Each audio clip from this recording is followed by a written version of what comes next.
Bismillahirrahmanirrahim. Assalamualaikum warahmatullahi wabarakatuh.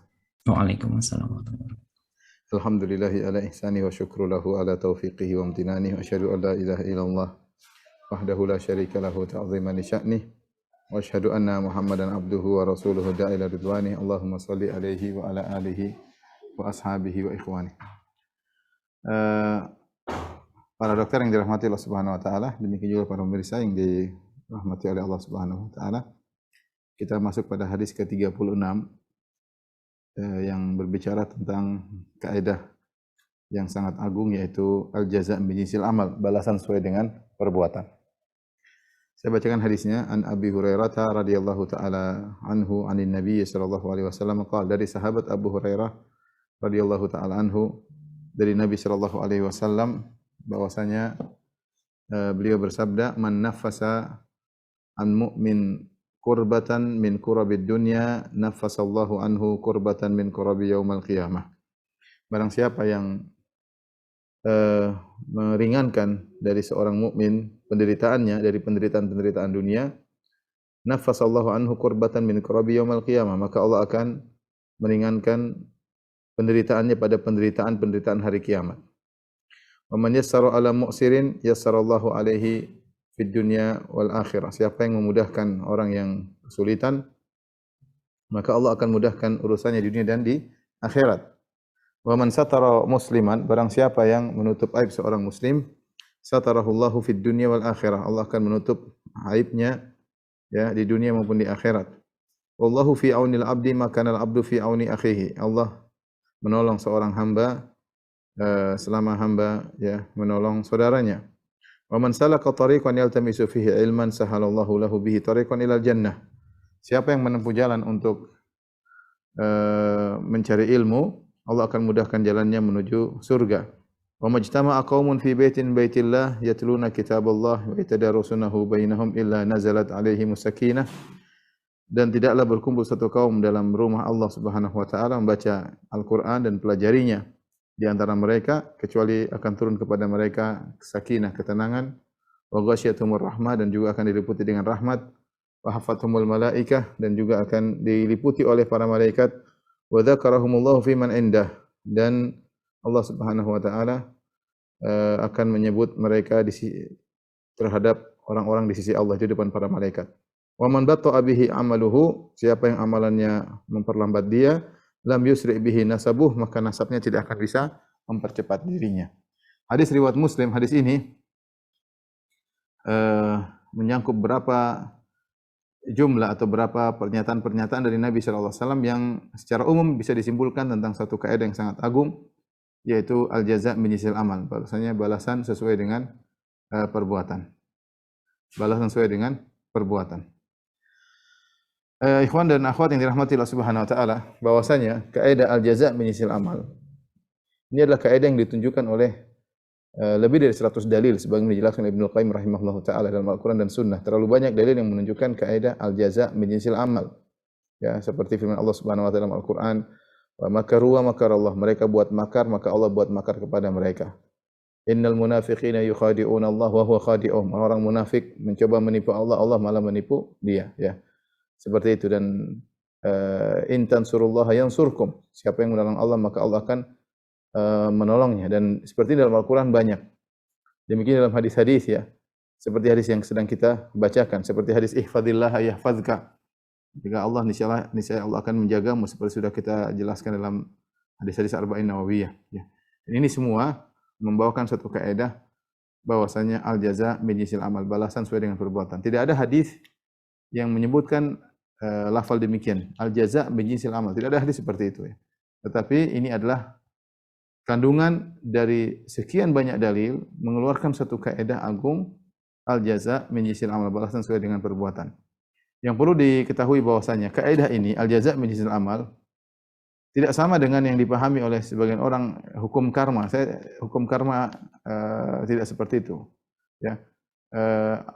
Kita tanya apa maksud hukum karma? Kalau maksudnya hukum karma itu bahwasanya jika seorang melakukan suatu perbuatan, maka keluarganya akan menimpa atau mengalami perbuatan yang sama, ya. Misalnya seorang waliyadzubillah berzina dengan istri tetangga, nanti anaknya pun akan demikian misalnya, atau kerabatnya ada yang demikian. Ini bukan tidak berlaku dalam kaidah ini. Kaidah ini siapa yang melakukan dia yang mendapatkan. Ya, siapa yang melakukan dia yang mendapatkan, bukan berkaitan dengan orang lain. Apalagi kalau yang dimaksud dengan hukum karma adalah seorang melakukan perbuatan dalam kehidupan sekarang kemudian akan dibalas pada kehidupan berikutnya dalam proses reinkarnasi, maka ini juga lebih tidak tidak sesuai dengan kaidah ini. Jadi kaidah ini adalah al-jaza' min jinsil amal, balasan sesuai dengan perbuatan terkait dengan sang pelaku itu sendiri. Baik, kita sebutkan ya beberapa pernyataan Nabi sallallahu alaihi wasallam yang berkaitan dengan kaidah ini, al-jaza' min jinsil amal, balasan sesuai dengan perbuatan. Yang pertama, man nafasa an mu'minin kurbatan min kurabid dunya nafasallahu anhu kurbatan min kurabi yaumil akhirah atau kurabi yaumil qiyamah. Siapa yang meringankan beban penderitaan seorang mukmin di dunia, Allah akan meringankan penderitaannya di akhirat kelak. Yang kedua, man yassara ala mu'min mu'sirin yassarallahu alaihi fid dunya wal akhirah. Siapa yang memudahkan mu'sir itu orang misalnya kelilit utang, orang kesusahan, maka Allah akan memudahkan urusannya di dunia maupun di akhirat. Yang ketiga, man satara musliman satarallahu fid dunya wal akhirah. Siapa yang menutup aib seseorang di dunia, maka Allah akan tutup aib di dunia dan di akhirat. Kemudian yang keempat, wallahu fi aunil abdi maka al abdu fi auni akhihi. Jika seorang hamba menolong saudaranya, maka Allah akan menolong dirinya. Kemudian man salaka tariqan yaltamisu fi ilman sahalallahu bihi lahu tariqan ilal jannah. Barang siapa yang menempuh satu jalan menuntut ilmu, Allah akan mudahkan jalannya menuju surga. Kita tulis di sini dan kita jelaskan satu-satu insyaallah taala. Kaidah al-jaza' min jinsil amal. Balasan sesuai dengan perbuatan. Allah Subhanahu wa taala berfirman dalam Al-Qur'an, jazaa'an wifaqa. Kata Allah Subhanahu wa taala, jazaa'an wifaqa. Balasan yang sesuai. Sudah saya katakan tadi bahwasanya dalil akan hal ini lebih dari 100 dalil disebut oleh Ibnu Qayyim rahimahullahu taala. Adapun yang disebut oleh Nabi sallallahu alaihi wasallam dalam hadis ini ada beberapa pernyataan. Yang pertama, ya kata Nabi sallallahu alaihi wasallam, man nafasa an mu'min kurbatan, ya. Man nafasa, ya. An mu'min kurbatan min kurabid dunya. Ya. Nafasallahu anhu kurbatan min kurabi yaumil qiyamah. Kemudian yang kedua, man yassara ala mu'sirin.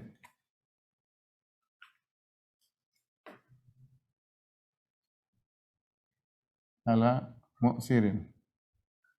Di dunia yassarallahu, ya, yassarallahu alaihi fid dunya wal akhirah. Yang berikutnya, ya, man satara musliman satarallahu fid dunya wal akhirah. Kemudian yang keempat, wallahu fi aunil abdi maka al abdu fi auni akhihi.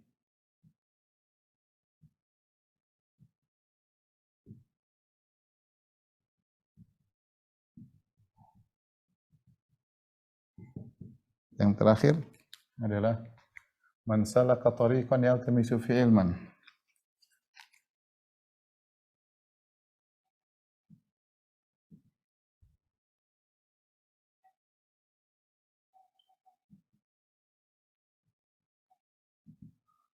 Sahalallahu lahu tariqan ilal jannah.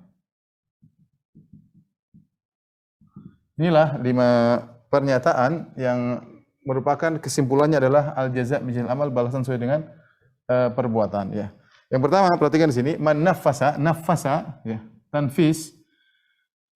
Tanfis itu tidak berarti harus menghilangkan, Ya, tanfis ya seperti orang sesak nafas kemudian dilegakan. Jadi ada lega. Jadi tidak harus seorang ketika membantu temannya tidak harus penderitaan itu hilang, tidak harus. Dia sekedar meringankan, dia sudah masuk dalam hadis ini. Ya tentunya semakin dia usaha untuk menghilangkan penderitaan tersebut semakin baik. Tapi tidak syarat harus hilang. Man nafasa, yaitu kalau bahasa kita memberi meringankan ya. Man nafasa meringankan.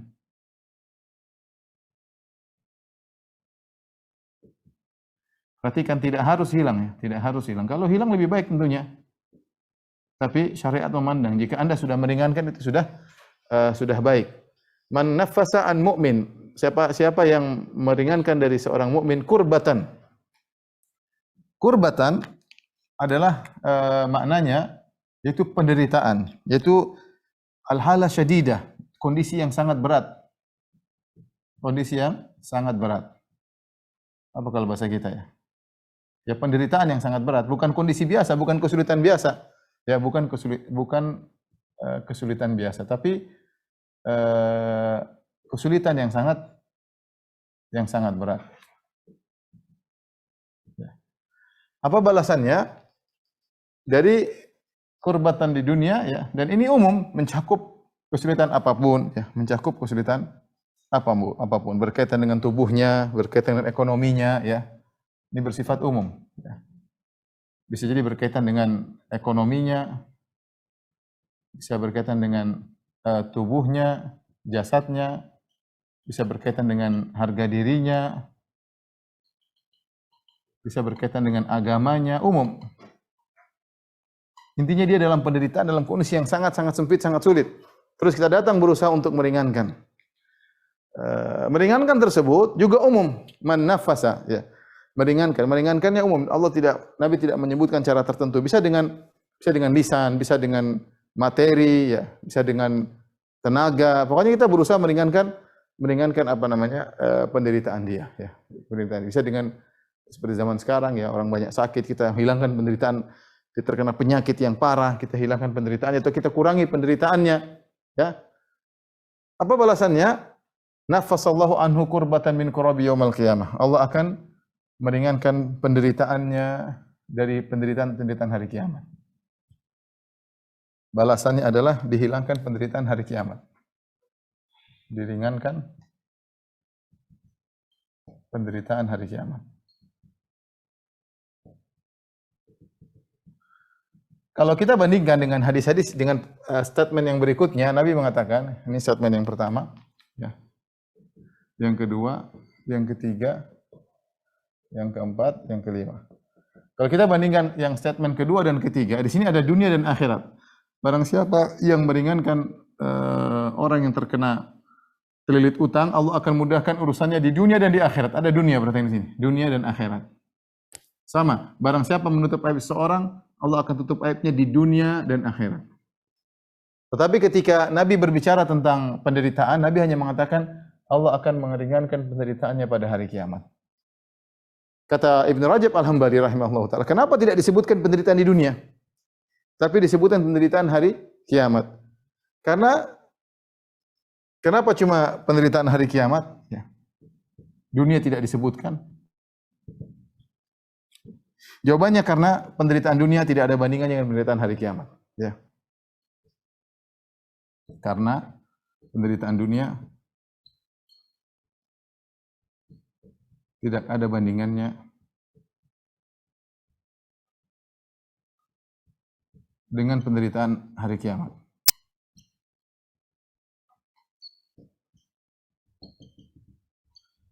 Ya, bayangkan seorang dibangkitkan pada hari kiamat kelak dalam kondisi tidak beralas kaki, dalam kondisi tidak berpakaian, kemudian di bawah terik matahari dengan jarak 1 mil, bahkan sebenarnya mengatakan orang sempit ya, sampai semuanya orang berdiri, makanya disebut yaumul qiyamah, hari berdiri, enggak ada yang duduk, enggak ada yang jongkok, enggak ada yang tidur, apalagi semua dalam kondisi tegang, dalam kondisi berdiri.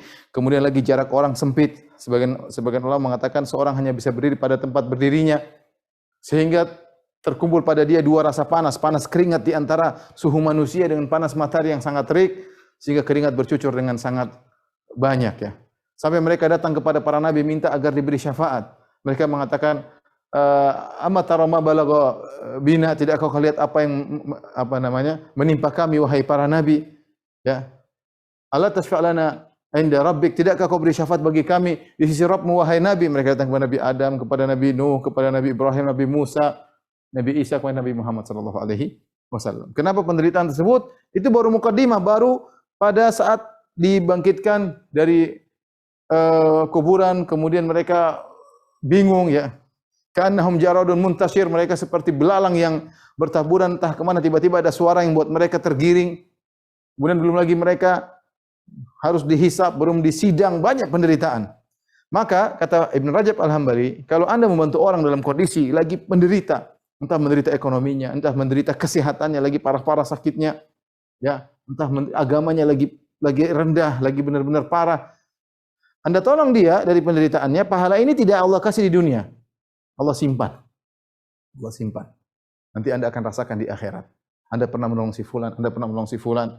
Ini pahala ditunda untuk hari kiamat kelak. Karena di penderitaan di dunia, meskipun menderita masih bisa dihadapi. Masih bisa dihadapi. Tidak ada apa-apanya dibandingkan penderitaan hari kiamat. Ya, tidak ada apa-apanya. Makanya Nabi tidak mengatakan Allah akan mengurangi penderitaannya dunia dan akhirat, tidak. Tapi Nabi cuma mengatakan nafasallahu anhu qurbatan min qurabi yaumil qiyamah. Allah akan meringankan penderitaannya di hari kiamat kelak, karena disitulah saatnya dia membutuhkan pertolongan, keringanan. Dunia ini kita hadapi sebagaimana sebagian orang menderita, yang lain juga menderita, banyak teman-teman menderita, ya. Tapi nanti hari kiamat penderitaan sulit untuk dihadapi, ya. Taib, ini yang pertama. Yang kedua, man yassara ala mu'sirin fid dunya yassarallahu alaihi fid dunya wal akhirah. Mu'sir adalah orang yang kesulitan, mu'sir, yaitu orang yang biasanya diartikan orang yang terlilit hutang. Terlilit hutang, namun dalam kondisi sulit. Dalam kondisi sulit. Beda dengan musir. Kalau musir dalam kondisi lapang, dia mudah untuk bayar, tapi dia mungkin tidak mau bayar. Ini ada orang kesulitan, ya, kelilit hutang. Dan di antara amalan yang dicintai oleh Allah Subhanahu wa taala adalah melunaskan hutang orang lain. Kata Nabi sallallahu alaihi wasallam dalam hadis, ahabbul a'mali ila Allah sururun tudkhiluhu ala qalbil muslim. Amalan yang paling dicintai oleh Allah adalah kebahagiaan yang kau masukkan dalam hati seorang muslim. Au tatrudu anhu ju'an, atau kau hilangkan rasa laparnya. Au takshibu anhu kurbatan, atau kau hilangkan penderitaannya. Au taqdi anhu dainan, atau kau lunaskan hutangnya. Nah, orang terlilit hutang, kondisi orang yang terlilit hutang,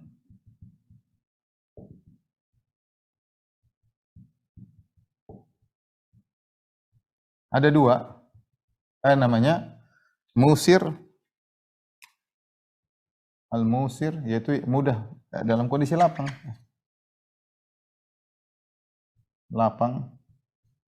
punya harta untuk bayar, punya aset untuk bayar.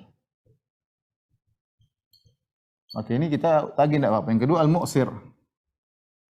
Mu'sir yang ekonominya sulit, tidak bisa bayar. Nah, al-mu'sir ini juga ada dua. Yang pertama, berhutang pada antum, ya, yaitu berhutang pada kita, hutangnya pada kita.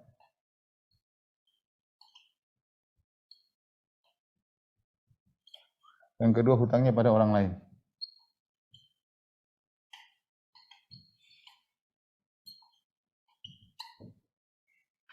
Kalau hutangnya pada kita, maka wajib bagi kita untuk memberi tundaan. Hukumnya wajib, perhatikan. Wajib bagi kita sampai dia memudahkan untuk memberi tundaan. Allah Subhanahu wa taala berfirman dalam surat Al-Baqarah, wa in kana dzu usratin fanadhiratun ila maisarah. Kata Allah Subhanahu wa taala, wa in kana dzu usratin, yaitu mu'sir, fanadhiratun ila maisarah. Kalau dia dalam kondisi sulit, punya hutang tidak bisa bayar, maka wajib bagimu untuk menundanya sampai kondisi mudahnya sampai kondisi lapangnya. Oleh karenanya Syekh Utsaimin rahimahullah mengingatkan, kalau ada orang punya utang sama kita dan kita tahu kondisinya sulit, dia bukan orang penipu, bukan orang punya aset banyak, memang dia enggak punya apa-apa, dia sudah berusaha bayar tapi dia tidak mampu, maka tidak boleh seorang laporkan ke pihak yang berwajib untuk ditangkap orang yang hukumnya haram. Wajib bagi dia untuk memberi tundaan, dia dapat pahala dari situ. Dia kasih wajib, bukan sunnah. Kata para ulama, Allah mengatakan, wa in kana dzu usratin fanadhiratun ila maisarah. Kalau ternyata orang yang kamu hutangi tersebut dalam kondisi sulit tidak bisa bayar, maka wajib bagimu untuk memberi penundaan sampai dia ila maisarah, sampai dia mendapatkan kelapangan untuk membayar. Lain hanya kalau dia penipu, suka bohong, punya duit dia diam-diam, bahkan punya utang beli sana beli sini. Ini tidak jadi masalah, silahkan ambil hak antum lapor ke pihak berwajib, enggak ada masalah ya. Tapi yang jadi masalah kalau memang dia benar-benar tidak mampu, maka wajib bagi seorang untuk menunda. Kalau dia melaporkan pihak berwajib, dia berdosa. Karena Allah suruh wajib bagi dia untuk menunda, jangan sampai dia maksa sementara dia tahu orang ini tidak mampu. Saya ulangi lagi. Beda kalau orang punya aset bisa disuruh jual. Jadi dia enggak punya apa-apa, sudah habis-habisan, sudah enggak bisa. Jangan kita suruh dia untuk dipenjara dan yang lainnya ya. Yang sunnahnya lagi lebih bagus, ya, wajib kita memberi penundaan. Kemudian sunnah kata Allah, wa anta saddaqu khairul lakum in kuntum ta'lamun. Sunnah adalah di antara dua, yaitu mengikhlaskan, kalau bahasa kita, mengikhlaskan sebagian atau mengikhlaskan keseluruhan.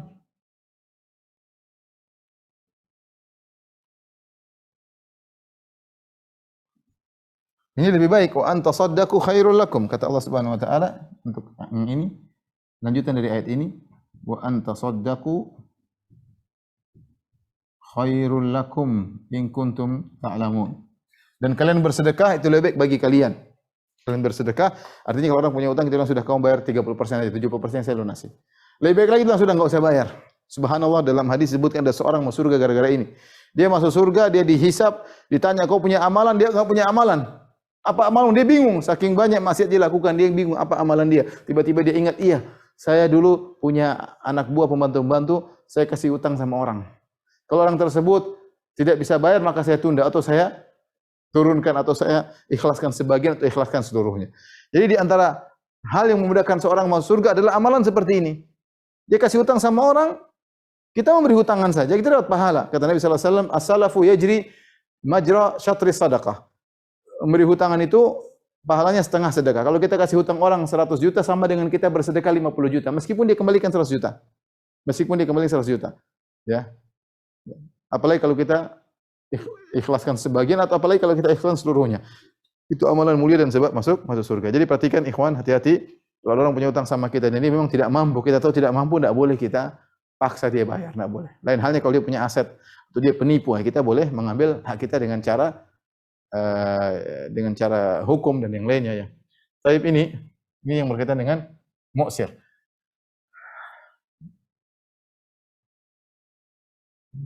Kalau hutangnya kepada orang lain, maka ini tidak wajib. Dia datang kepada kita, saya punya hutang sama orang, ya, maka sunnah kita membantunya, sunnah membantunya.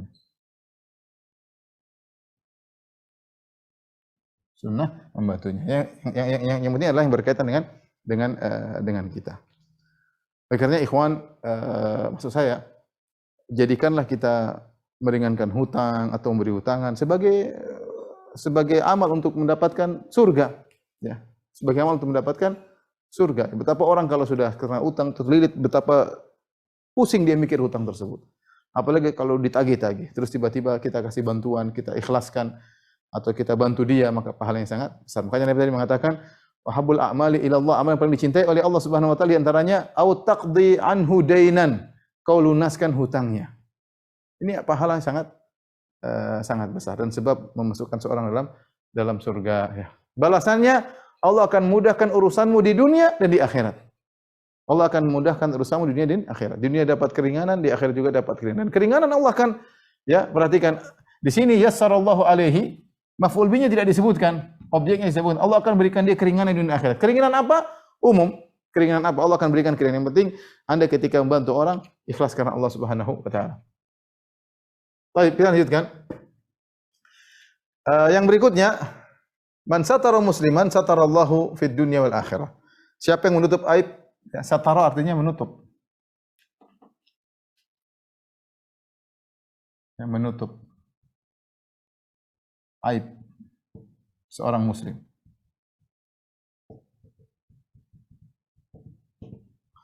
Perhatikan, ya. Kita berusaha tidak melihat aib orang. Berusaha tidak melihat aib orang. Tapi kalau ternyata kita lihat aib orang, dan orang tersebutlah orang yang baik, hanya saja kita ketahuan, kita main ke rumahnya, kita lihat aib dia. Dia bukan orang yang memamerkan aibnya, bukan terang-terangan memamerkan kemaksiatan, bangga dengan maksiat. Bukan, kalau orang itu enggak ada kemuliaan bagi dia. Kita mau ceritain dia enggak apa-apa. Kata para ulama, kalau orang yang membanggakan kemaksiatan, yang menampakkan tanpa ragu-ragu, digibahi tidak jadi masalah. Enggak perlu ragu, itu gibah yang boleh. Kenapa? Karena memang dia sendiri menampakkan. Lain halnya dia sembunyi-sembunyi, dia malu kalau ketahuan. Terus kita tahu, ya, maka subhanallah, ini sarana bagi kita untuk beramal soleh. Karena sebagaimana dia punya aib, kita juga punya aib. Mungkin aib kita lebih banyak daripada dia, cuma aib dia kita tahu, dia tidak tahu aib kita. Kesempatan bagi kita untuk menutup aibnya agar aib kita di dunia dan di akhirat. Banyak orang sekarang berusaha untuk menutup aibnya. Ya. Kalau dia bisa tutup di dunia, bisa jadi dibongkar di akhirat. Nah, di antara sarana agar aib kita ditutup di dunia dan akhirat adalah kita tutup aib orang. Bukan kita malah pingin kasih tahu orang lain tentang aurat fulan, tentang aibnya si fulan, aibnya si fulana. Karena sebagian orang hobinya seperti itu. Ya. Mencari aib orang lain, menebarkannya, bangga kalau tahu kesalahan-kesalahan orang lain, suka nonton hal-hal yang seperti itu. Ya. Makanya kata Nabi SAW, ya ma'syara man amana bilisanihi walam yadkhulul imanu fi qalbihi. Wahai orang-orang yang hanya beriman dengan lisannya dan imannya belum masuk dalam hatinya. La taktabul muslimin, jangan kalian menggibah kaum muslimin. Wala tattabi' auratihim, wala tattabi'u auratihim, dan jangan kalian mencari-cari keburukan-keburukan kaum muslimin. Fa innahu man tatabba'a auratihim tatabba'a Allahu auratahu. Siapa yang cari-cari aib kaum muslimin, Allah akan buka aibnya. Allah akan cari aibnya. Wa man tatabba'u auratahu, dan siapa yang Allah cari aibnya, fadahahu walau fi baiti ummihi. Maka Allah akan bongkar aibnya meskipun dia di rumah ibunya. Maka kesempatan bagi kita untuk menutup aib. Kita sering lihat, ya. Tidak usahlah kita diskusikan, lihat ada mungkin seorang tanpa sengaja atau dia melakukan suatu, kita dengar, kita lihat, ada informasi sampai kepada kita tutup aibnya. Tidak perlu kita bicarakan sama orang. Kita latih diri kita untuk biasa menutup aib. Setiap aib kita tutupi, aib kita juga akan tertutupi. Kalau kita dibuka aib kita, siapa yang bisa tahan hidup di atas muka bumi? Makanya Muhammad bin Wasi berkata, "Lau kana lidzunubi rih, ma jalasa ilayya ahad." Kalau seandainya dosa-dosa itu ada aromanya, tidak seorang pun akan duduk dengan saya. Karena akan kelihatan aroma ini, maksiat ini. Tapi Allah tutup aib kita. Nah, caranya agar selalu tertutup di dunia akhirat, tutup aib orang. Jangan ember, jangan cerita sana cerita sini. Ya. Ada orang menyampaikan rahasia, jangan kita sampaikan ke orang lain karena itu aibnya. Ya. Aib ini di antara al-jazaa' min jinsil amal. Kemudian wallahu fi aunil abdi ma kana al-abdu fi aunihi. Ini lebih umum, ya. Allah senantiasa membantu hamba jika hamba membantu saudaranya. Kita ingin dibantu Allah, bantu saudara kita. Ini butuh keimanan. Anda ingin dibantu Allah, bantulah saudara. Apa yang bisa kita bantu, kita bantu. Makanya para salaf dahulu, mereka lebih mengutamakan amal yang manfaatnya muta'addiyah, yaitu berkaitan dengan orang lain, daripada yang berkaitan dengan hanya amal qasir yang berkaitan pada diri sendiri. Seperti sabda Nabi dalam hadis Tabrani, kata Nabi SAW, setelah beliau menyebutkan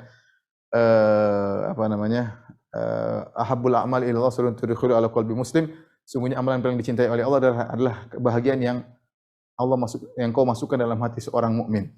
Au tatruda anhu ju'an, atau kau hilangkan rasa laparnya. Au takshifu anhu kurbatan, atau kau hilangkan penderitaannya. Au taqdi an hudainan, atau kau lunaskan hutangnya.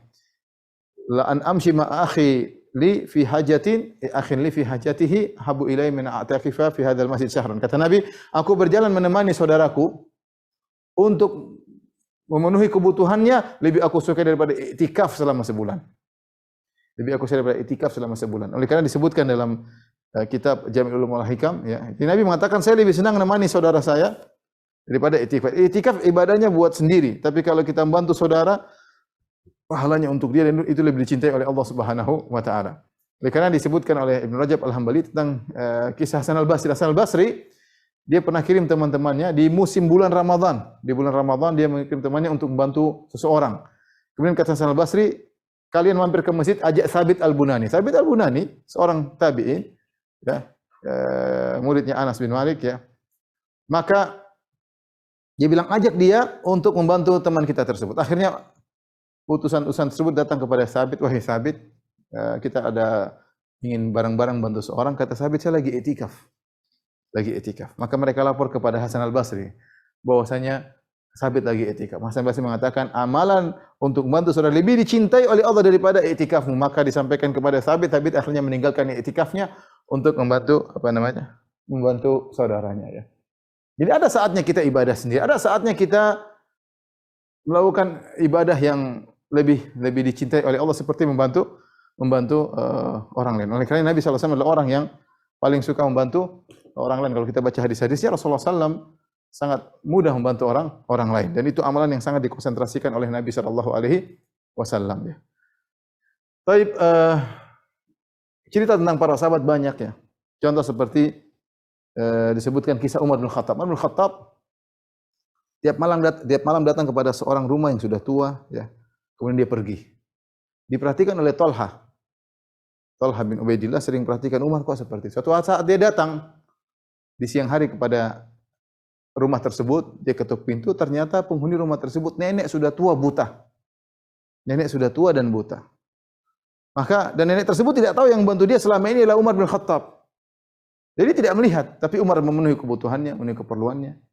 Sampai akhirnya dia tanya, siapa laki-laki yang tiap malam datang ke sini? Makanya itu cerita, ini laki-laki ini sejak lama dia membantu kami, urusan kami. Subhanallah, Talha baru sadar betapa mulianya Umar. Dia mengatakan, kenapa saya harus tahu urusan Umar? Ya. Jadi punya waktu untuk membantu orang-orang yang susah. Karena kita akan ditolong Allah di dunia maupun di akhirat. Ini berbicara tentang iman, ya. Berbicara tentang iman. Kapan kita kebetulan ada orang, ya, minta bantuan kita dan kita mampu, jangan kita tolak. Kalau kita mampu, kalau nggak mampu, kita tolak dengan cara yang baik-baik. Mohon maaf, lagi sibuk, lagi banyak keperluan, ya. Tolak dengan kata-kata yang halus, tidak perlu kita sakiti hatinya. Qaulun ma'rufun khairun min shadaqatin yatba'uha adza. Perkataan yang baik menolak lebih baik daripada memberi sedekah tapi disusuli dengan kata-kata yang menyakitkan. Ini kamu itu datang bantu minta terus ini enggak perlu. Kalau gitu enggak usah bantu. Enggak usah bantu. Lebih baik kamu bilang, mohon maaf, saya lagi sebanyak kesibukan, padahal pelit, ya. Lebih baik gitu, kamu enggak mau bantu, tolak dengan kata-kata yang baik. Ya, jangan bantu tapi disusuli dengan perkataan yang tidak baik, ya, kata Allah Subhanahu wa taala. Jadi usahakan kita punya amal membantu orang lain karena kita butuh bantuan di dunia maupun di akhirat Allah Subhanahu wa taala. Selanjutnya, man salaka tariqan yaltamisu fi ilman salallahu bihi tariqan ilal jannah. Siapa yang menempuh jalan cari ilmu,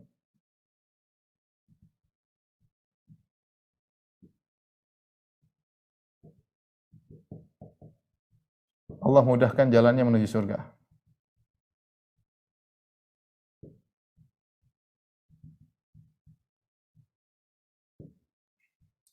Ibnu Rajab Al-Hambali menyebutkan, jalan di sini siapa menempuh jalan?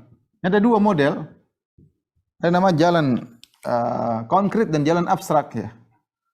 Jalan hissi atau konkret, ya. Dan jalan maknawi atau abstrak. Kalau jalan hissi maksudnya konkret, benar-benar konkret. Ya, misalnya pergi ke masjid, pergi ke masjid untuk ilmu, ke kajian-kajian. Jalan benar-benar naik motor, pergi ke sana, pergi ke masjid, tempat mungkin ke rumah ustadz, kajian mungkin ke rumah ustadz misalnya. Atau pokoknya dia berjalan entah kemana-kemana. Para sahabat, para ulama dulu mereka pergi ke tempat yang jauh untuk majelis ilmu. Ini namanya benar-benar kita berjalan. Jalan maknawi yaitu semua sarana seperti membaca buku. Tidak harus jalan tapi membaca buku misalnya. Ya. Membaca buku misalnya.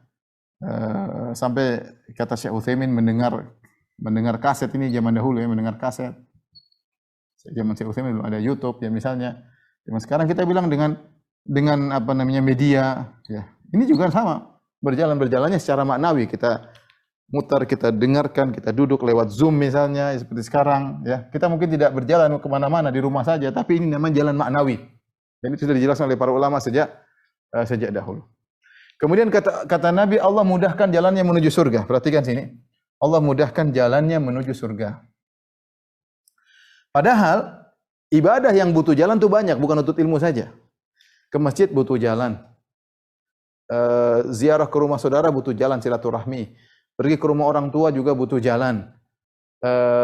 Umrah juga butuh jalan, haji juga butuh jalan. Namun Nabi hanya menyebutkan barang siapa yang menempuh jalan dalam rangka mencari ilmu. Nabi tidak mengatakan barang siapa menempuh jalan dalam rangka berhaji, dalam rangka umrah, dalam rangka silaturahmi, dalam rangka membantu fakir miskin. Nabi hanya mengatakan barang siapa menempuh jalan untuk mencari ilmu. Padahal banyak ibadah yang dilakukan juga dengan jalan selain untuk ilmu. Apa rahasianya? Kenapa Nabi hanya menyebutkan siapa yang menempuh suatu jalan untuk mencari ilmu, Allah mudahkan jalannya ke surga? Kenapa dikhususkan penyebutan jalan menuntut ilmu? Karena kata Ibnu Rajab Al-Hambali rahimahullah ta'ala bahwasanya menuntut ilmu adalah jalan tercepat menuju surga dan jalan termudah menuju surga. Ini dua sebab. Dan benar, orang kalau sudah nuntut ilmu, dia mudah dibukakan cakrawala, dia tahu skala prioritas, dia tahu mana yang haram, dia tahu mana yang halal, dia termotivasi. Sehingga mudah untuk mencari surga nuntut ilmu. Belum lagi kalau dia sudah menjadi orang yang alim di tempat, orang banyak bertanya, dia ngajarin orang kerjakan, dia dapat pahala meskipun bukan dia yang melakukan. Jadi jalan paling cepat untuk masuk surga nuntut ilmu. Jalan paling mudah masuk surga nuntut ilmu. Siapa yang bilang? Nabi SAW. Maka saya ingin sampaikan, ketika seorang nuntut ilmu, dia tahu dia sedang beribadah. Jadi Anda jangan merasa ibadah cuma baca Quran, lagi sholat. Anda baca buku, Anda dengar kajian, Anda mencatat, Anda meringkas, ini semua juga nuntut ilmu. Anda berusaha memahami bab ini, Anda berusaha memahami bab tentang toharoh, tentang fikih misalnya. Tidak gampang. Duduk, memahami kalau ini bagaimana, itu namanya nuntut ilmu. Belajar memahami tauhid itu bagaimana tauhid asma wa sifat, tauhid uluhiyah, itu belajar bagaimana iman, rukun iman, itu semua belajar, itu semua nuntut ilmu. Itu semua jalan menuju surga dengan mudah. Lebih mudah daripada yang lainnya, sebagaimana dijelaskan oleh para ulama. Baik, kita lanjutkan.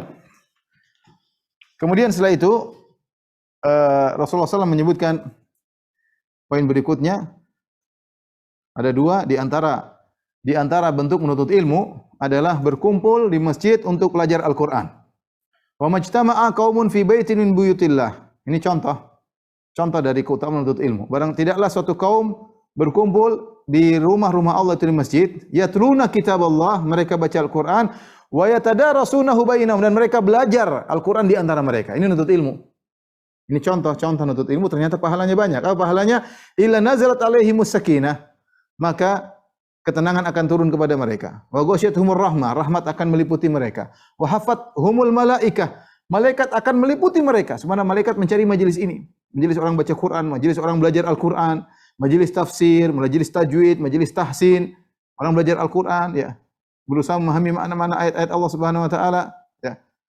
Wa dzakarahumullahu fi man indah, bahkan Allah membanggakan mereka di hadapan yang di sisi Allah, di hadapan para malaikat, di hadapan para malaikat. Ya. Jadi setelah Nabi menyebut tentang menuntut ilmu, Nabi sebutkan tentang contoh. Contohnya ya belajar Al-Quran. Belajar Al-Quran di masjid, baca, saling pelajari di antara mereka. Ini maksudnya apa? Ternyata banyak manfaatnya. Ketenangan akan turun. Kemudian rahmat Allah akan turun. Malaikat akan meliputi mereka. Allah akan membanggakan mereka di hadapan para malaikat. Ya. Dan tentu pembahasan tentang keutamaan ilmu sangat banyak. Ini kita hanya menyebutkan yang ada pada hadis ini. Kemudian di akhir hadis Rasulullah SAW mengingatkan, man batta'a bihi amaluhu lam yusri' bihi nasabuh. Barang siapa yang lambat amalnya, maka nasabnya tidak akan mempercepat dia menuju surga. Ya, semua tergantung daripada amal masing-masing. Ya. Maka kalau ada orang yang mengiming-imingkan surga bukan dengan selain amal soleh, ketahui itu orang sesat. Saya ulangi, semua dalam hadis, dalam ayat mengkaitkan seseorang dengan amal solehnya. Walikullin darajatin mimma amilu, masing-masing punya derajat sesuai dengan amalan mereka. Allah khabirum bima ta'malun, Allah melihat apa yang kalian lakukan. Semua berkaitan dengan amal, amal soleh. Man amila salihan min dzakarin aw untha wa mu'min, siapa yang beramal soleh, laki-laki perempuan dan beriman, maka falanuhyiyannahu hayatan thayyibah. Kami akan berikan dia kehidupan yang bahagia di dunia dan di akhirat kami akan masukkan surga. Semuanya berkaitan dengan amal saleh, ya. Udkhulul jannata bima kuntum ta'malun, masuklah kalian surga dengan amal kalian yang kalian lakukan. Ya. Kalau ada yang mengatakan masuk surga dengan cara foto dengan kiai misalnya, masuk surga dengan mencium tangan kiai misalnya, masuk surga dengan bayar jadi anggota ini misalnya, ya ini semua khurafat, ya. Masuk surga karena kamu nasabnya begini, maka kamu akan masuk surga, ini khurafat. Khurafat semuanya, enggak ada. Ini kita kalau kita keturunan ini, maka kita adalah nasabnya nasab emas. Mau diletakkan di comberan manapun tetap saja emas, ini khurafat. Ya, ente masuk surga dengan amal. Amal sebab untuk mendatangkan rahmat Allah. Masuk surga dengan tentu dengan rahmat Allah Subhanahu wa taala, tapi sebab mendapatkan rahmat Allah adalah dengan amal saleh. Dengan amal saleh, ya. Inna rahmatallahi qaribun minal muhsinin. Kata Allah, rahmat Allah dekat dengan orang yang berbuat ihsan, itu berbuat kebaikan. Berbuat kebaikan. Maka kalau seorang ternyata nasabnya tinggi, tapi amalnya sedikit, tidak bermanfaat nasabnya. Ibnu Mas'ud bercerita pada hari kiamat kelak ketika ada orang melewati sirat. Ketika ada orang melewati sirat, ya. Maka kemudian dia jalan dengan tertatih-tatih, dengan sangat lambat. Dia mengatakan dengan sangat lambat, dia berkata, "Ya Rabbi, lima abta'ta bi." Ya Allah, kenapa kau bikin aku lambat lewat sirat? Sirat sangat jauh, lama sekali. Enggak sampai-sampai ke ujung sana. Lima abta'ta bi, ya Allah, kenapa kau bikin aku lambat? Kata Allah Subhanahu wa taala, "Lam ubti bika," aku tidak buat kau lambat. Walakin abta'a bika amaluk, tapi amalmu yang bikin kau lambat. Amalmu yang tidak bagus sehingga buat kau lambat berjalan di atas sirat. Di antara faedah menarik dari Ibnu Rajab Al-Hambali, dia mengatakan dalam kitabnya Jami'ul Hikam, dia mengatakan bahwasanya seorang kalau menuntut ilmu di dunia, berjalan menuntut ilmu dimudahkan berjalan di atas sirat. Dimudahkan berjalan di atas sirat. Maka seorang jangan terpedaya dengan nasabnya yang tinggi. Tidak ada faedahnya mau keturunan ini, keturunan anu, keturunan siapapun, ya. Tapi kalau orang nasabnya tinggi disertai dengan amal, maka dia akan lebih mulia daripada orang biasa. Ya, dia akan lebih mulia daripada orang biasa kalau nasabnya memang keturunan ini, keturunan misalnya keturunan Bani Hashim, Ahlul Bait. Kalau amalnya baik, maka dia akan lebih spesial daripada yang tidak bernasab Ahlul Bait, ya. Makanya Islam mengingatkan akan hal ini, kata Allah, in akramakum indallahi atqakum. Sungguh yang paling mulia di antara kalian yang paling bertakwa di antara kalian. La fadla li arabi ala ajami, tidak ada keistimewaan orang Arab di atas orang ajam. Wala ajami ala al-arabi, dan tidak ada keistimewaan orang ajam selain non-Arab kepada orang Arab. Walal abyad ala al-aswad, tidak juga keistimewaan orang kulit putih dengan di atas kulit hitam atau sebaliknya, illa bitaqwa, kecuali dengan bertakwa. Kullukum min Adam, kalian semua kembali kepada Adam, wa Adam min turab. Dan Adam dari tanah, kalian semua berasal dari tanah. Bukan berarti orang nasabnya tinggi kemudian dia mudah masuk surga, enggak. Makanya Nabi SAW mengatakan kepada keluarganya, Nabi berkata, "Ya Bani Abdul Muttalib, wahai paman-pamanku, angkidhu anfusakum, la ughni ankum minallahi syai'a." Selamatkanlah diri kalian dari neraka jahanam, aku tidak bisa membantu kalian. Sampai Nabi mengatakan, "Ya Safiyatu, ammatu Rasulillah, wahai Safiyah, bibinya Rasulullah, angkidhi nafsak, selamatkan dirimu, la ughni anki minallahi syai'a, aku tidak bisa tolong engkau." Nabi berkata kepada Fatimah, "Ya Fatimah bintu Muhammad, wahai Fatimah putri Muhammad, putriku, salini mimali ma syi'ti, kalau kau minta harta aku akan kasih, silakan minta. Tapi ingat, angkidhi nafsak, selamatkan dirimu, la ugni anki minallahi syai'a, aku tidak bisa menolong engkau dari Allah Subhanahu wa taala." Nabi umumkan di hadapan para saudara-saudaranya, kerabat-kerabatnya ketika turun firman Allah, "Wa anzir ashiratakal aqrabin." Berilah peringatan kepada kerabatmu yang terdekat. Maka Nabi berteriak memanggil mereka, Nabi beri peringatan, selamatkan diri kalian, selamat diri kalian, selamatkan diri kalian. Oleh karenanya Bilal, sekarang Bilal, apa nasabnya? Enggak ada. Habasyi. Enggak ada darah Arabnya, Habasyi. Tetapi Nabi mendengar suara sendalnya di depan Nabi di surga, luar biasa. Salman Al-Farisi dari Persia, bukan dari Arab. Ya. Tetapi orang mulia, penghuni surga. Ya. La amruka mal insanu illa bidinihi. Ya. Fala tatrukit taqwa ittikalan ala nasabi. Kata seorang penyair, sungguh ya, seorang itu berdasarkan agamanya. Maka jangan dia tinggalkan ketakwaan hanya karena bersandar kepada nasabnya. Laqad rafa'al Islamu Salman Al-Farisi. Lihatlah Salman Al-Farisi yang bukan Arab diangkat oleh Islam. Waqad wada'al kufrun nasiba Aba Lahabin. Lihatlah kekufuran, kesyirikan telah menjatuhkan Abu Lahab yang nasabnya tinggi, paman Nabi, ya. Gara-gara kekufuran nasabnya dia jadi rendah di sisi Allah Subhanahu wa taala.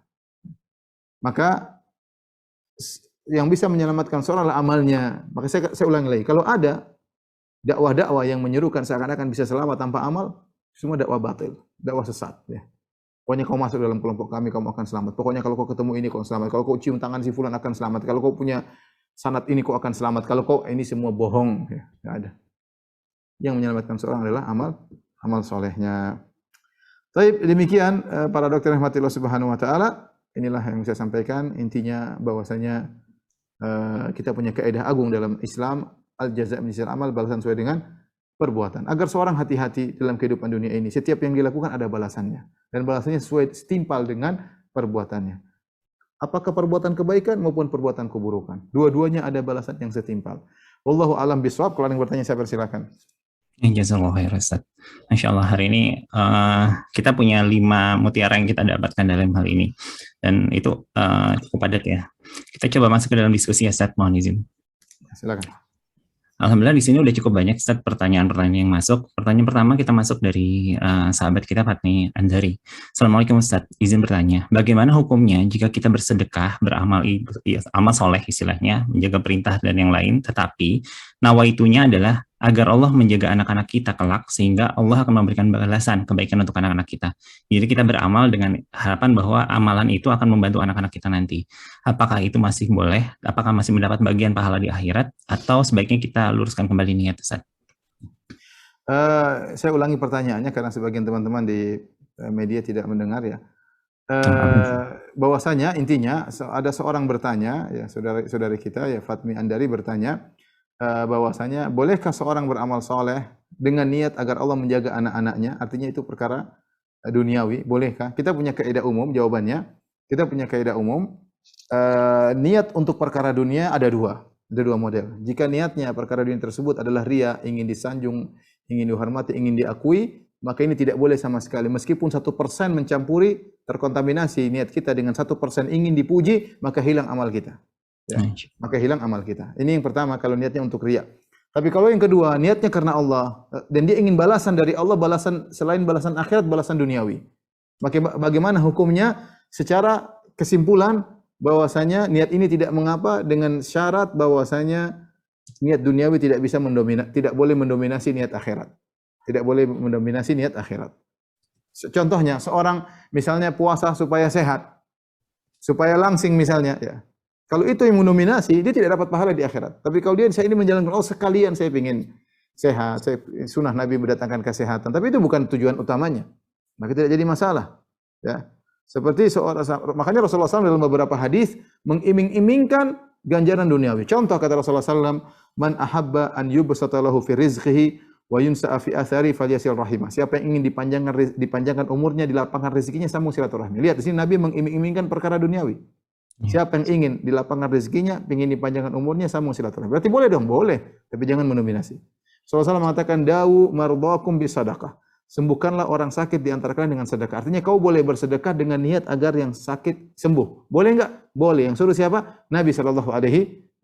Ya. Dan seperti ini dalam hadis-hadis ada ya. Seperti seorang bersedekah dengan niat pahala rezekinya ditambah. Rasulullah yang berkata, mana qasad sadaqatun min mal. Sedekah tidak mengurangi harta. Kata para ulama, tapi bertambah.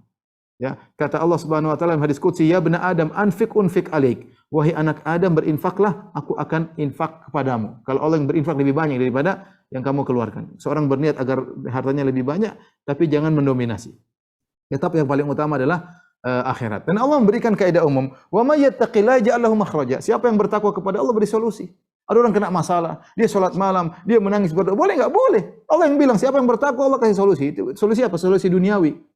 Jadi selama kita ikhlas kepada Allah, kita boleh punya niat duniawi, yang penting jangan mendominasi. Jangan mendominasi. Apalagi yang ditanyakan oleh saudari kita tadi bukan niat duniawi. Dia ingin agar anaknya dijaga dari kerusakan. Itu niat ukhrawi, bukan niat duniawi. Anak saya jangan sampai nakal. Itu kan bukan niat duniawi. Itu niat ukhrawi. Anak saya supaya tidak bermaksiat, supaya tidak jadi anak badung. Itu niat ukhrawi. Ya, niat ukhrawi. Itu tidak jadi masalah ya. Makanya apalagi ada hadis khusus tentang itu. Kata Nabi SAW, ihfadillaha yahfadka. Sudah pernah kita bahas. Jagalah Allah, Allah akan menjaga engkau. Di antaranya maksudnya Allah akan menjaga hartamu, Allah akan menjaga dirimu, Allah akan menjaga keluargamu. Makanya Sa'id Ibn Musayyib pernah sholat dengan sholat yang panjang. Maka dia berkata kepada anaknya, innama tawaltu fi salat li an uhfadha fika. Aku ini sengaja memperpanjang sholat, wahai putraku, agar Allah menjaga dirimu karena aku. Agar Allah menjaga dirimu karena aku. Jadi saya sengaja soleh, saya berusaha soleh supaya kamu dijaga oleh Allah Subhanahu wa taala. Wallahu a'lam bishawab. Masya Allah. Jadi dalam konteks ibadah kadang seringkali kita mendapat fadilah ya Ustaz ya, keutamaan atau manfaat, tapi jangan faidah, dan itu jadi tujuan utamanya ya Ustaz ya tadi ya konteksnya. Masya Allah. Pertanyaan berikutnya Ustaz, kalau kemarin sama waktu pertemuan 35 sempat ada bahas tentang kayak sinetron, ini kejadian lagi nih Ustaz. Bagaimana jika dulu si Fulan pernah mencuri uang nenek kandungnya, sedangkan neneknya qadarullah sudah meninggal, lalu Fulan belum sempat jujur dan lupa membayar, ataupun jumlahnya. Apa yang harus dilakukan si Fulan Ustaz? Ini ceritanya kayak sinetron lagi nanti. Neneknya, kalau jumlahnya sedikit, ya, kalau jumlahnya banyak harus dimasukkan dalam harta warisan, dihitung warisan nenek kepada siapa. Tapi kalau jumlahnya ringan sedikit, ya kita istighfar kepada Allah, kita sedekahkan jumlah tersebut untuk pahala nenek, untuk pahala nenek. Tapi kalau jumlahnya sampai miliar misalnya, harus dimasukkan dalam warisan. Jadi harta warisan harus diterima kepada anak-anaknya. Allah alam bishawab. Masya Allah. Jadi ringkasnya mungkin tadi ya, kita sedekahkan atas nama nenek untuk nanti jadi sambil beristighfar kepada Allah ya. Ya, Ustaz. Untuk yang berikutnya dari Ummu Hana tentang kalimat ini Ustaz, terkait dengan intan surallahi yang surkum. Dalam bentuk apa kita menolong Allah agar Allah menolong kita dalam hal ini Ustaz? Kalimat menolongnya secara zahir gimana Ustaz? Maksudnya adalah menolong agama Allah Subhanahu wa taala, yaitu kita menjalankan perintah Allah ya, membela Al-Qur'an, membela sunnah-sunnah Nabi sallallahu alaihi wasallam, menjalankan perintah Allah Subhanahu wa taala ya. Kalau perlu kita berjuang dengan harta, kalau perlu kita berjuang dengan jiwa dan raga ya. Semua hal yang itu membantu penyebaran agama Allah, memperkuat agama Allah, menolong kaum muslimin, itu adalah bentuk menolong Allah Subhanahu wa taala. Seperti tadi, ihfadillah, jagalah Allah. Bagaimana jaga Allah? Para ulama menjelaskan, maksudnya jaga syariatnya, jalankan perintahnya, kemudian jauhi larangannya. Di antara bentuk menjaga syariat Allah adalah dengan berdakwah agar syariat tidak dilupakan. Ya, dengan berdakwah, disampaikan ilmu tentang agama agar tidak terlupakan dan tidak tertutup ya. Jadi itu maksudnya. Wallahu a'lam bishawab. Nah, jazakallah Ustaz. Pertanyaan berikutnya Ustaz. Kalau misalkan tentang hutang tadi Ustaz, Ana ingin bertanya terkait dengan hutang sesuai penjelasan tadi. Apakah berlaku juga, ini agak unik pertanyaan, bagus nih Ustaz. Apakah berlaku juga untuk pelaku maksiat atau dalam konteksnya ekstrim aja, seorang kafir sekalipun, dia butuh, dia pinjam, lalu kita ikhlaskan. Apakah itu juga termasuk dalam hadis tadi Ustaz? Apa? Enggak termasuk dalam hadis ini, tapi kita disuruh berbuat baik kepada manusia secara umum ya. Hadis ini berkaitan dengan sesama muslim ya. Tetapi kita seorang muslim secara umum berbuat baik kepada siapa saja ya. Kalau ternyata orang kafir hukumnya beda dengan orang Islam. Tentunya berbuat baik kepada orang Islam tidak sama dengan berbuat sama orang kafir. Tapi kita sebagai seorang mukmin kita bantu ya, mudah-mudahan kita juga tetap dapat pahala, tapi apakah pahalanya sama dengan membantu orang muslim? Tentunya beda di sisi Allah Subhanahu wa taala. Wallahu a'lam bishawab. Ya, pertanyaan berikutnya Ustaz. Nah, ini kalau konteksnya kita lupa jumlahnya atau bahkan kita lupa ada yang berhutang apa enggak, lalu kita ikhlaskan saja dengan nawa itu, ya sudahlah, lepas. Nah, ini bagaimana Ustaz? Kalau seandainya pertanyaan, kalau seandainya ketahuan kita nagih atau tidak? Setelah udah diikhlaskan terus baru ingat gitu ya Ustaz ya. Nah, Iya, akhirnya kalau pas ditagih. Nah ingat ini. nyesal mengikhlaskan. Enggak, insya Allah dapat pahala. Ya kita niat ikhlaskan, ya Allah saya ingat atau tidak ingat, saya ikhlaskan ya Allah. Ya, jadi Hmm. kita niatkan ikhlas karena Allah Subhanahu wa taala. Insya Allah dapat pahala ya. Dan saya ingatkan kalau kita sudah meniatkan, kalau kita tahu orangnya, kalau Hmm. kita sudah niatkan mengikhlaskan, kita kasih tahu sama dia. Itu Ah, oh biar dia disampaikan ya biar Ustaz dia ya. dia kasih tahu, utangmu kemarin sudah saya ikhlaskan ya. Oh, Sehingga dia tidak usah mikir lagi hutang, dia sudah tentram. Bukan apa-apa, supaya dia tentram. Nanti kalau kita nggak bilang, bisa jadi anak kita yang nagih. Yang nggak kita udah oh, meninggal, anak kita menyangka masih punya utang. Atau dia masih gelisah, dia harus saya belum bayar utangnya gimana. Jadi kita kasih tahu bahwasanya utangmu sudah saya ikhlaskan. kalau Gitu. dalam interaksinya gini, Ustaz, kita ikhlaskan dalam hati, tapi lihat dia mau datang apa enggak, baru diomongin. Nah itu artinya belum ikhlas benar ya, Ustaz ya? Sudah ikhlas. Ini cuma Nggak apa-apa, sekedar tapi belum penyempurnaan. disampaikan gitu. Ya, Oh, ya. penyempurnaan kita sampaikan agar jelas dia tahu sudah diikhlaskan dan dia juga Tidak gelisah lagi, tidak tidak jadi khawatir, beban tidak gitu. gelisah lagi. Karena di antara kebahagiaan ada kita menghilangkan Ah iya, kegelisahan dalam dirinya. Dia khawatir nanti saya ditagih oleh si fulan atau ditagih oleh kerabatnya. Jadi kita memang sudah dilunasi, itu bahagia. ya. Masya Allah, Ustaz. Ini ilmu baru nih buat Anda sekalipun. Bahkan kadang kita sudah ikhlasin tapi kita nggak ngomong. Ternyata adabnya justru harus disampaikan ya, Ustaz ya. Masya Ya. Allah. Ustaz, mana yang lebih utama? Membantu saudara yang tidak taat pada Allah, artinya dalam kondisi mungkin dia mukmin, atau membantu teman yang sudah soleh dan soleha, dalam hal ini dua-duanya butuh. Kalau prioritasnya bagaimana, Ustaz? Kalau prioritasnya maka yang utama adalah kerabat tentunya, kerabat tapi sambil didakwahi, kerabat didakwahi. Kalau bisa dua-duanya dibantu alhamdulillah. Kalau enggak maka kerabat lebih utama tapi sambil kita dakwahi. Kita Iya, dakwahi sehingga bantuan kita ada manfaatnya untuk akhirat dia. Allah alam bisawab. mudah-mudahan juga sambil kita doa, mudah-mudahan hatinya juga terbalik ya, Ustaz ya. Ya, ya. Ustaz, ini Masya Allah saya, ini ceritanya cukup ini ya Ustaz. Assalamualaikum Ustaz Ahwan. Sambil kita doakan mudah-mudahan untuk Hulanah ini juga.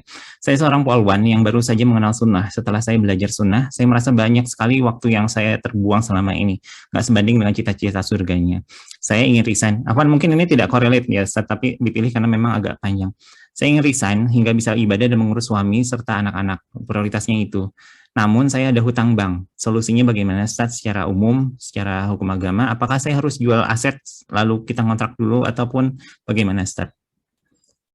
Iya, kalau menurut saya kalau ada aset yang bisa dijual dan kita bisa selamat dari lilitan uang bank itu lebih utama. Selama tidak menimbulkan kemudaratan. Artinya kalau kita jual aset akhirnya kita tidak bisa punya kontrak rumah sama sekali, ya ini harus dilihat ya, salah maslahat dan mudarat. Tapi kalau selama kita mampu menjual dan kita bisa mengontrak, ya, atau kalau lebih bagus ada yang meminjamkan dan kita nyicil itu lebih baik tentunya. Kalau ada yang meminjamkan kemudian, tapi jarang ada orang seperti itu zaman sekarang ya, apalagi tahun 2021 ya. Tapi ada saja kita berdoa kepada Allah. Pertama saya sarankan berdoa kepada Allah, serahkan kepada Allah semuanya. Ya Allah, saya sudah tahu, saya sudah ngerti, saya sudah terjebak, sudah curhat sama Allah setiap malam, minta petunjuk kepada Allah Subhanahu wa taala dan minta petunjuk, mudah-mudahan ada jalan keluar. Tapi kalau ada yang bisa meminjamkan, kemudian kita lunasi hutang bank, kemudian kita masih teman tersebut secara sedikit, atau kita kasih jaminan mungkin lebih enak. Kamu hutang ini rumah saya, nanti kalau saya tidak bisa bayar kamu boleh jual. Kamu boleh jual ya, itu mungkin lebih mudah. Saya nyicil ya. Kalau ada yang bisa begitu tentu lebih baik. Tapi memang saya katakan sekarang yang punya uang cash juga tidak banyak. Tapi mudah-mudahan ibu ini dimudahkan urusannya oleh Allah Subhanahu wa taala, berusaha meningkatkan ketakwaan kepada Allah Subhanahu wa taala. Mungkin sampai di sini Dok pertanyaan yang bisa saya jawab. Maaf. Wabillahi taufiq wal hidayah. Assalamualaikum warahmatullahi wabarakatuh. Waalaikumsalam warahmatullahi wabarakatuh. Ya, jazakallahu khair Ustaz.